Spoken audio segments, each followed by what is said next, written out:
educate, empower, enable, impact. Thank you for tuning in to That Will Never Work podcast, where we share inspiring information and personal experiences related to business and the entrepreneurial journey from those who are leaders in their respective field. Now, here's your host, author and business coach, Maurice. Thank you very much for coming on to That Will Never Work podcast. I appreciate you tuning in today. Today, I have the king of content, right? You know, he stands out by not just creating visually stunning videos, but by ensuring that they align seamlessly with the client, broader marketing objectives. He and his team have a commitment to excellence and innovation, and has earned Mosaic Media Films the highest rated video production company in Austin. See, now, he brings expertise in video production. He brings a strategic marketing mindset. And what sets his company apart is an unwavering focus on the marketing side of video content. He strategically, emphatically collaborates with his clients, diving into the sales and marketing strategies of their businesses and their funnels. This deep understanding allows him to create videos strategically tailored to drive traffic and boost sales. And any of you that are out there that are listening and you are interested in this, of course, as you well know, if you've been listening for a while, we will offer all the information in the show notes, and he will give you the option to, hey, contact me, LinkedIn, website, those type of things, right? But I thank y'all very much for listening today. I bring none other than Mark Wonderlin. Mark, thank you very much for coming on today. Maurice, thanks so much for having me. First off, want to say, love the name of your podcast. I'm really excited to be on here because if you're an entrepreneur, you've always heard at some point in time that will never work. So, most definitely. Love it. Excited to be here. Most definitely. So Mark, as we talked about in the green room, right? We talked about the top 3 videos that every business needs, right?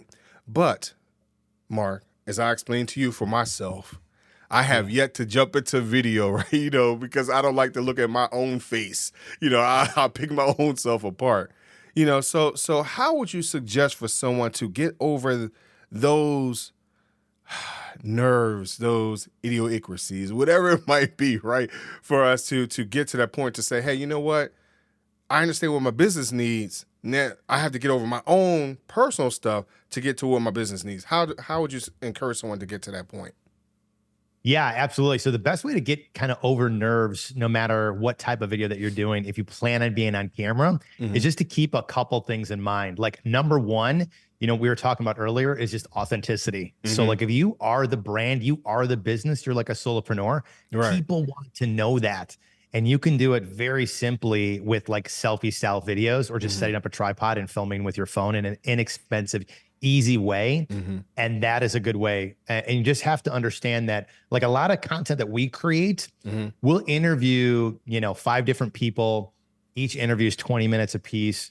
And then all of that interviewing comes down to like a 2-minute video. And in that 2-minute video, there's all these visuals, there's graphics, there's animation. Right. So it's just like they're really only on camera where you see their face actually talking for about like 6 or 8 seconds. So keep that in mind if you're doing a full-blown production, that you're not even going to be on camera that much. But if you are the brand, if you're just starting out, you're wanting to create content, understand that people want authenticity. And I think now more than ever, people crave that with all of this stuff going on with AI, where you see, pretty impressive things with these avatars that you just type in a prompt and it's you talking when you never said those words. Right. And it's just going to continue to get better. But I've seen that stuff actually reviewing product, looking for products, and I've seen those avatars, and I can tell it's an AI driven thing, and it just doesn't have the authentic feel that I think as we get more kind of robotic into things with AI and scripting and prompting and all these other things, people more so are going to crave that genuine, authentic human person that has those little imperfections, that isn't super perfect and polished. Right. And just keep that in mind whenever you're creating video content, whether you're just starting out or you're a big established brand, having that level of authenticity is really important. And just don't worry about little minor mistakes that come along the way. It's okay. But unfortunately, because we're looking at everyone else, we're comparing ourselves and everything looks perfect. You know, Mm-hmm. the hair is right, the makeup is right, you know, things like that. How do we get over that sense of being perfect, you know, perfectionism? You know, how do we get over that type of thing? You know, I heard a really good line that was like, perfection is the enemy of production. Okay. So, like, if you try to be too perfect with something, it'll never, ever get done because you're creating these excuses to push the inevitable, which is hitting that upload button and sending it out to the world, you know? Yeah. And I got to be honest, we get caught in this sometimes as an internal creative team where we try to make it perfect before we send it to the client for initial review. And we can review it and we can refine it. We can look at this and look at this. Oh, well, this one should be capitalism. We should do title case. And you know, what about this shot? And you just kind of overanalyze. And at some point you have to say, it's solid. We're really happy with it. You got to get it out there. So that's the way we kind of look at it. Another thing too, that you have to think, and I've seen these videos online, is just like the reality versus like Instagram, right? So it's just like, it's so funny, particularly like with travel stuff, because I like love to travel. And you'll see like these amazing, you know, pictures of like beaches and things like that. And then you have like a side by side being like, this is the reality. There's like, you know, 800, you know, people there and it's super crowded and it's insane.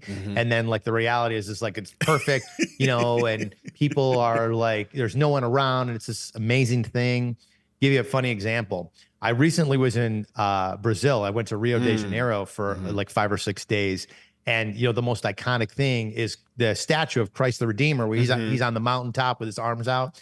And you see all these amazing photos online. Right. And it looks like people are just standing there. You got this great picture. It's mimicked. And it's just like the reality is elbow to elbow people. I couldn't even move. And we went during the slow time. So, you know, that's the thing that you have to keep in mind is that when you see things that are perfect online, understand that some of it's a little bit of a fallacy. The example I gave there with the travel thing, and then also like with all the filters and the AI stuff that continues to compound. So don't stress about that. We can all get in our heads with this comparison game. There's always going to be a bigger dog. You just have to look at it from the perspective. Something that I've done that's helped me is like, am I a better person than I was yesterday? Am I better than I was a year or two? And, you know, I think Matthew McConaughey said it best, where it's just like, I'm always chasing my future self and not looking at everyone else, but I'm looking at myself. Am I a better person? Because we'll all get caught in our heads with perfectionism and comparing ourselves to others. So in that, because we're comparing ourselves, we're, you know, fresh entrepreneurs, or we've been in business maybe a good 5-10 years, but we still haven't cracked the number that we're looking for. So what kind of videos should we be looking into creating, you know, but still understanding like we can't be perfect in it just because we're just starting out? So what are the top 3 videos that we should create now? Yeah, absolutely. So a lot of it depends on what you're selling. Is it a product or is it a service? And then what is your overall marketing strategy? But by and large, the top 3 videos that we've done for customers that have been really powerful is a promo video, which is a business of who we are, what we do, what makes us uniquely different. A testimonial video, which is essentially, you know, hearing case studies of a transformational change that your client has had, either from your product or service. And the last one is really like some type of social media content. So you have some social media content or ad. So you have things kind of top of the funnel, middle of the funnel, and bottom of the funnel. So like the social media video, which can be your ad, which is about attracting people. So faster shots, you know, what are you offering? What is going to make their life better? Capturing their attention, right? So that short form social media video that then drives them to a landing page, which is more of the middle of the funnel. And then you have like a promo video. And this video is usually, you know, who you are, what you do, what makes you different, what your offer is. Or in the product sense, it's what the product is, how it's going to make their life better, and why do they need it, right? Then you have that testimonial video, which is bottom of the funnel, which can be either through an email sequence, can be through retargeting, or even be on the landing page, which reinforces the social proof. So the objections that that person has in their mind, which is, I didn't really want to buy this service because I thought it was going to cost too much money. But this is what ended up happening. We 3x'd our revenue in the matter of 3 months. You know, so if it's a service or if it's a product, like I was reluctant to try it, but this is what happened, kind of sharing that story of the problem that they had, the solution the product was able to help them with, and what their life looks like now, and then highlighting an objection turned success. So that's kind of the different things that you can do. So a social media video, a promo video, and a testimonial, 3 most powerful videos that any business can have, whether a B2B or B2C. So let's I'm gonna ask a general question, because some of us, because we are starting out, right? And and we don't always, as startups, we don't always understand our mission, our vision, or our value in the very beginning. So maybe our promo video, we're not sure what needs to be added in a promo video because we don't really know necessarily who we are, right? So what can we add in there as a startup that could still bring out what our message and what we're trying to do? Yeah, absolutely. Great question. So the biggest mistake that people make is that they usually will create a video about them. And you don't want to do that. You want to create a video about your customer's journey. So let's take a service, for instance. We're a B2B service-based company, and a lot of our messaging is about what we're doing to help customers achieve their goal. And we use video as the vehicle to do that. So we say, turn viewers into customers with world-class video. So that's what they want to do. They want to convert viewers to customers. So you always have to think in the mindset of, what is the problem that your customer has? How are you going to solve that problem? And what does their life look like when they've worked with you? Right. So your promo video, I usually say who you are, what you do, what makes you uniquely different. But really, it's not a story about you. It's really a story about your customer and how you come alongside them, how you help them, guide them, and help them change their story. Because whether you're a B2B or a B2C, the people that you're connecting with, your ideal client, is always looking for a way to change their story in their mind. There's something, when they're scrolling on social media that they're dealing with or struggling with, and they come across your ad, and if it's interesting and catches their eye, they already have what they want their life to look like. They're thinking about that. And they're saying, will this product help me get to this? Will this product help change my story? If it's a B2B, it's usually, more customers, lower cost, higher levels of efficiency, higher productivity, increased conversion. If it's a product, it could be a myriad of things, save time, money, better fitness, better health, look better, feel better, whatever the case may be. It's trying to solve that problem. So whenever you're creating that promo video, you have to think in the eyes of your customer and how you're going to help them change the story that they're already having in their mind. So now, again, I'm a startup. I don't have enough clients to give me a testimonial, and that's one of the things I know that I started, 12 years ago. I did not have the testimonials. And when I had signed up with Angie's List back then, for those of you who are old enough to know Angie's List, right? When I started off with Angie's List, they mentioned to me, hey, you know what? Get some testimonials, fill out this form, have them fill out this form so you get to see where you are. But that was a written form, right? That was emailed to them. They took their time to respond, all that type of stuff. But how do I get someone to do video? I'm nervous about doing video. How can I get my my client to do video? So how would I be able to work something like that out? Yeah, absolutely. I think if you've had a good experience, even with one client, you're doing really well by them. I think doing something like this certainly would work, like just a video style testimonial that you can do on a Zoom or any other type of streaming software, where you have that authentic conversation and you can have that dialogue with them. The difficult thing with doing video, in contrast to written testimonials, is that with video, usually when you do have a testimonial style interview with them, it's a 20-minute interview, and no one's going to probably watch a 20-minute testimonial video. It's just not likely. Right. So then you have to get into the challenge of like editing it and trying to make it look polished. So it can create a little more challenges.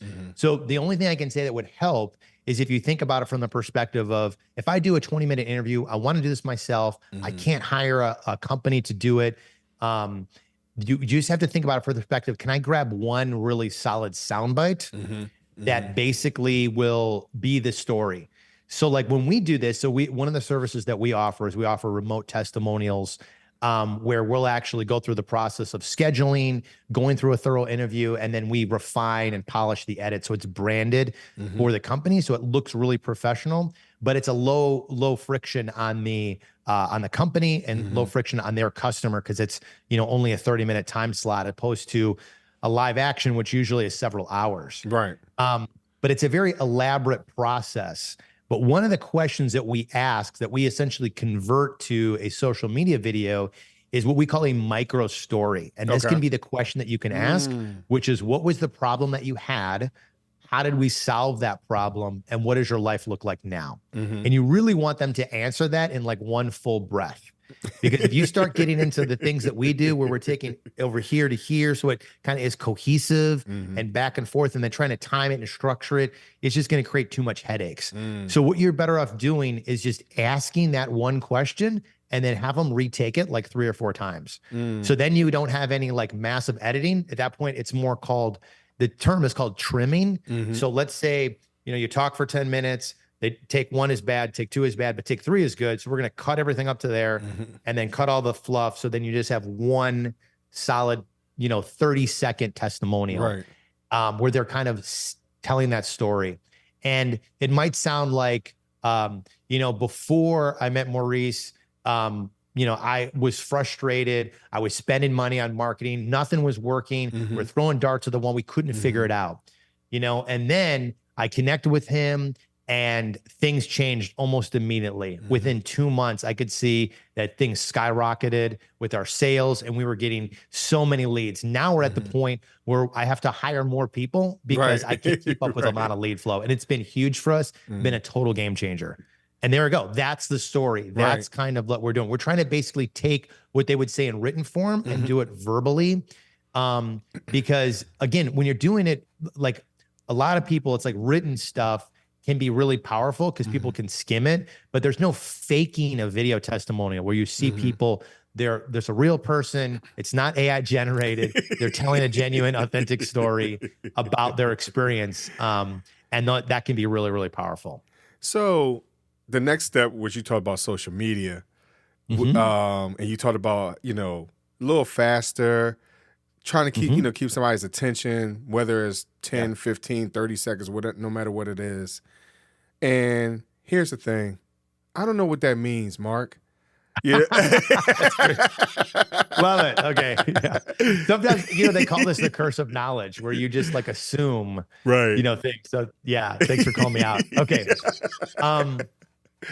Okay. So here's the thing. When it comes to social media, here's some things to know. The average view time is like 10 seconds, which is crazy. And I'm just going to use Facebook as an example, but every social media platform in essence is like interrupting what they want to look at. So using Facebook as an example, people are trying to connect with their friends and their family members, see what's going on with other people that they know. And then all of a sudden they see an ad that may or may not interest them.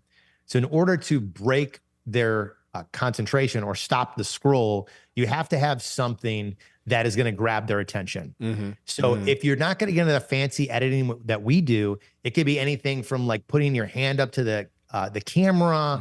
It could be waving. I've seen people do signs where they have them. They want to stop the scroll, so they have like a sign thing, and that worked for a while. So it's, the idea is that like you have to say something or do something visually that's going to connect with the audience, right?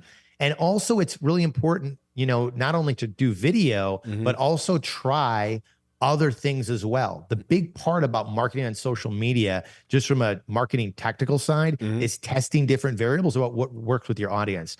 So sometimes video will work. Sometimes just photos will work. Sometimes just text will work. So just having a text block that says, what is the problem that they have and how you can solve it, that stops them from scrolling, because you usually don't see a lot of that on Facebook. They're used to seeing images, of their friends and their family and things like that. So like just doing things like that can be really beneficial. Another thing to keep in mind for social media is, I mentioned flashy and fast, capturing their attention. But no matter what you do, whether it's super like that, or if it's just a talking head and you're just trying to get people to stop, the idea is that you're doing it in what's called a native format. So the Facebook, the iPhone style or phone style videos typically will perform better on social platforms than sometimes our very cinematic video content. And the reason being is because people don't realize that it's an ad. People just think it's a friend of a friend. Right. So you kind of trick them into like, okay, this is just some guy that maybe Jim knows. And then you find out, oh, wait, no, they're selling a product. Okay. Well, this is interesting. Well, let me learn a little bit more about it, you know? So they call that native content, and that can be really, really powerful. Wow. So let, unfortunately, we're short on time, Mark. So here's my question, man. You know, we went through your promo, right? We talked about testimonials and how important they can be.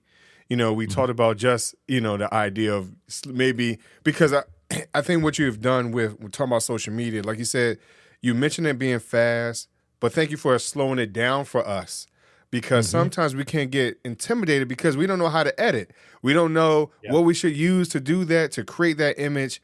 I mean, I've come across plenty of websites that help you with type of stuff, whether it's Opus Clip, whether it's placeit.net, you know, like you can find, like if you do your Google searches, you can find stuff to help you out, right? Filmora, you know, I know that's kind of old, but you know, there's other stuff out there you can use, you know, but when it comes down to really talking to someone that knows what they're doing in the film industry, you know, and being able to turn clients, you know, customers into clients and using video, how can they reach out to you, Mark, to find out how they can make this thing happen? Yeah, absolutely. So you can go to mosaicmediafilms.com and you can contact us, you know, for a free strategy session. Alternatively, there's a really good resource page. It's just mosaicmediafilms.com/resources, and you can get some great stuff. So if you're thinking about video and you want to hire a professional company, but you don't know really where to start, there's great guides, quizzes, you know, and other downloadable things that you can use, even if you don't want to hire a company, but you want to start thinking about what types of videos should I be using specifically for my type of business, and how would I market them, you know, or how do I increase conversion with video? There's some great resources and tools that they're on our site that you can access. Cool. Mark, thank you very much for coming on the show. Thank you for sharing today. You know, absolutely. Thanks so much for having me. You know, you make it feel as though I don't have to have a film degree, right? You know, I have to go through some type of interactive media, multimedia degree, like things like that, you know, that you hear about. But I thank you very much for coming on the show, Mark. Absolutely. Thanks for having me. And so, but before I let you go, I got to ask you the question, man. My would you rather question, right? So question, That's right. Would you rather choose 3 doors or a fork in the road? I would rather choose the fork in the road, actually, because I kind of look at things sometimes as like, should I do this or should I do this? And I usually can distill my decisions down to like 2 things. I think if I start getting to 3 or more decisions, it's paralysis of analysis. Right. So, yeah. You know, and most recently, it's funny because a lot of people because I started asking this question right around the pandemic, right? And most people wanted the fork. Then we were getting deeper into the pandemic. Now all of a sudden, everybody wants more options. They want more doors. They want it to be glass and acrylic and, you know, all these different type of things, right? But, you know, and then most recently, it's funny because most people now want the fork in the road because it's either like, I'm either going to right or left, right or wrong. Either way, I'm going to figure it out, you know? So, you know, but I appreciate you offering your version of the fork, though. Yeah, for sure. Mark, thank you very much for coming on the show. Absolutely. And thank y'all very much for listening to That Will Never Work podcast, and I will talk to you a little later. Thanks for listening. Find us on social media at Chisholm Group LLC and check back weekly for new episodes. Until next time, that will never work, or will it?